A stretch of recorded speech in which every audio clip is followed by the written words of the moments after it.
Mga kalatagaw, magluluto tayo ngayon ng palawan. Yan. Yung palawan na sinasabi nila, ito ay isang uri ng root crops na tumutubo sa mga matubig na lugar dito sa Pilipinas. So, ang gagawin natin ay hiwain siya. Ganon.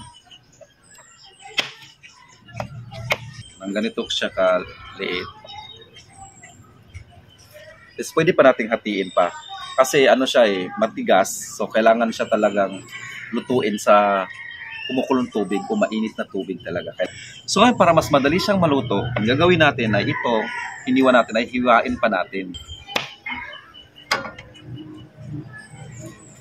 Ano siya kaliliit. Pero manipis siya, parang malapit sa French fries. So ito naman siya.